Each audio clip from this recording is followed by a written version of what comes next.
Hey guys, and welcome back for episode 4 of Maple Syrup News. So today we're going to have another focused episode where we're principally going to be looking at only one subject, which will be AMD Radeon RX VEGA, because for anyone not aware, the embargoes have lifted today, so we are finally getting actual performance reviews out of RX VEGA. Disclaimer first, I personally do not have a Radeon RX VEGA. I'm not on the list of distribution yet for receiving products. Obviously the channel is starting, so I don't think it's a surprise for anyone. But that doesn't mean that we can't look through today the information that was published today, get a good idea of where the the GPU is settled, like for Radeon Vega's 56 and 64. And, I'm going to give my thoughts on what I think about these cards after seeing the reviews. Now, I looked over pretty much all the information I got from trusted sources, so people that I trust did the proper work and proper testing to get the right numbers for the moment. And honestly, RX VEGA is going to be a very interesting product upon release. So we're going to go look over it, like I said, but I think there's a lot of interesting information. So first of all, let's start with the basics. Let's start with pricing, because when we're looking at a GPU value-wise, obviously pricing is very important. So first of all, RX VEGA is split into three. You have RX VEGA 56, which is the entry-level Vega GPU. You have RX VEGA 64 air-cooled edition, which is the mid-ranged, and then you have RX VEGA 64, the water-cooled edition, which is on their high-end. Pricing for the three units, we have, I'm referencing a couple of articles here, by the way. They'll all be linked in the description of the video. And I'll also be talking about, I'll link a couple of videos on YouTube of reviewers that have done actual comparisons so that you can look over yourself all the games they compared. Like I said, there's going to be a couple of trusted sources, like Gamers Nexus. We have Linus Tech Tips did one, and also missing one, the Australian guy, Hardware Unboxed. So those are the three that I'm going to reference you guys, because I think they did a pretty good job of reviewing and going over the actual numbers. So if you want real life testing in games, that'll be the best. But we'll go over the results. Like I said, we'll do like a synthesis here today. So like I said, pricing on the low end. So we have $399 US for RX VEGA 56. Setting it up directly against the 1070 from the GTX 1070 from NVIDIA. Then we have $499 for the RX VEGA 64 air-cooled edition, setting it pretty much up directly against the GTX 1080. And we have the $699 liquid-cooled edition, putting it somewhere in between 1080 and 1080 Ti territory.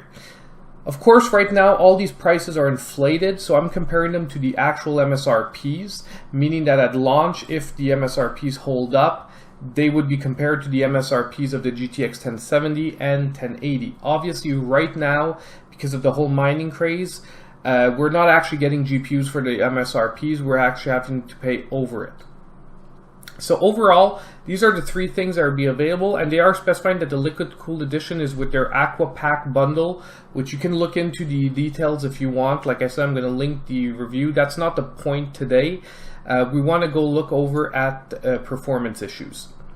Well, performance in general. So overall, with the three GPUs, the testing that has gone through is pretty concise, and it's basically, if we take the RX VEGA 56 to begin with, it basically trades blows back and forth with the GTX 1070. So you're basically getting the almost exact same performance as a 1070. Some games it'll be better, some games it'll be worse, and vice versa. For the 1070, some games it'll be better, some games it'll be worse. So overall, it's about a 2% difference in performance from what I can see if you put in enough games into your comparison, where basically you have RX VEGA ahead of some in 56 and the 1070 in others. So overall, it's a toss-up between the two. With RX VEGA 64, when we compare it to a 1080, it's basically same story. It's trading blows back and forth, with the liquid cooled edition coming out on top more often, obviously. And that's just because it can boost clock higher than the air cooled edition. What will be interesting is when we get partner cards, we might be getting air-cooled versions that can actually hit somewhere in between the two. Obviously, it's not going to hit anywhere near a custom liquid-cooled version, but if we can get somewhere in between, I think that will be a really interesting product. So, for the base models, like the models directly from AMD, it's actually pretty decent performance. And basically, like I said, in the articles here, if we go on, that's basically what they're saying, is that we're trading back and forth in most games. You have a very decent GPU. However, there's a couple of points, like I said, that I'm going to bring up on thoughts about this. Because basically, so far, all I've told you is it's a toss-up between a 1070 or an RX Vega, and on the other end is a toss-up between a 1080 and a Vega 64. So why would you choose one or the other?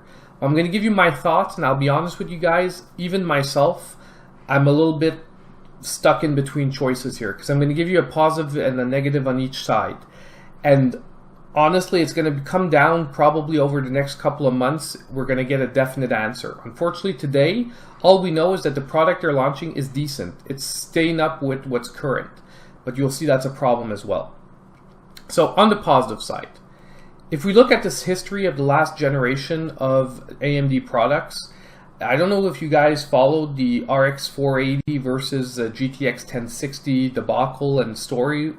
Well, basically, the RX 480 begun about 10 to 15% behind the GTX 1060 on average overall over most games.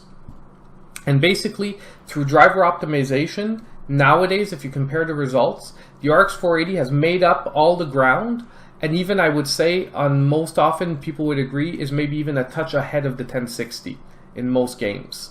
Meaning that if RX Vega follows the same pattern, meaning that AMD puts more energy into their driver optimizations, and they manage to pull out an extra 10 or 15% from RX Vega 56 and RX Vega 64, well, then we'll have them beating NVIDIA easily overall, because we're already looking at a 1 to 2% difference mostly on the cards, maybe a little more in the RX Vega 64 and for the air-cooled edition.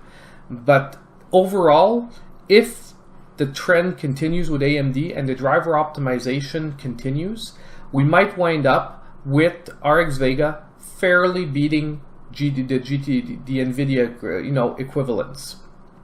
Now that's the positive side. The downside is that if these cards were launching in March 2017, I would say go with the RX Vegas definitely, and let's hope for those optimizations. Because overall, either you break even or you end up ahead, but you won't end up behind.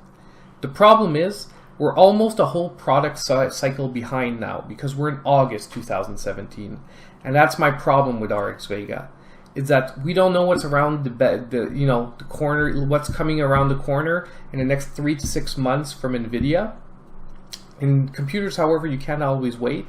But at the same time, if in 3 months NVIDIA launches their next lineup and they crush an extra 20% performance, RX Vega just might not be able to keep up. Meaning that theoretically, investing today and hoping on optimization, you end up maybe behind, because by the time the optimization comes around, the next line of products will be available from NVIDIA. So that's the downside, to look at it that way, However, the other way to look at it as well is if NVIDIA unfortunately continues with its trends, when NVIDIA doesn't have competition, it's greedy. Meaning that, let's imagine, 3 months down the road, RX Vega has increased by 15%.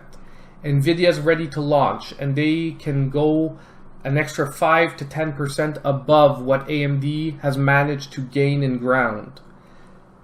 It's perhaps they're going to launch their products, but at a higher price, because that seems to be their trend.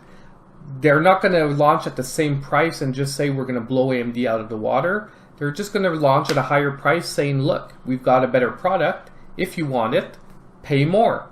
Meaning that overall, we're back to square one, and the Radeon RX Vega, you have a decent investment, because you're getting the performance you want out of the product, and you're not forced to pay a higher price.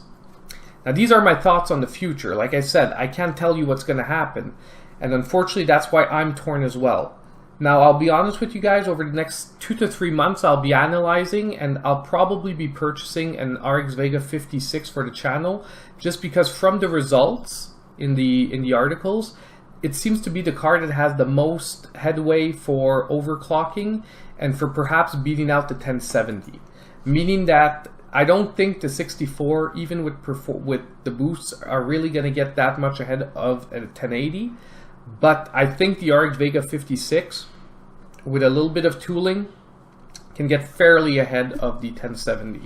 That is my personal opinion, however. So don't take that for money, and if you guys disagree, you disagree, it's okay. We're here to talk, discuss, and see what's good, what's not good. So like I said, I invite you to read the articles yourself, go out over the actual numbers. We're not going to look at real numbers today because, I'm going to link the videos, and if you want to see actual what games which one did better in, go right ahead. But the synthesis, the overall, is that the two cards, RX Vega 56 and the 1070, are about equal. RX Vega 64 and the 1080 are almost equal, with the Vega falling maybe a couple of points more behind than between the RX Vega 56 to the 1070. So I hope you guys appreciated the video. I hope you like these, weekly updates and news.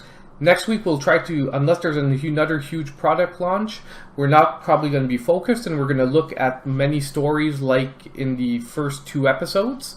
But with big launches like this, I think a 10 to 15 minute video was worth it to do a synthesis of what's been found so far.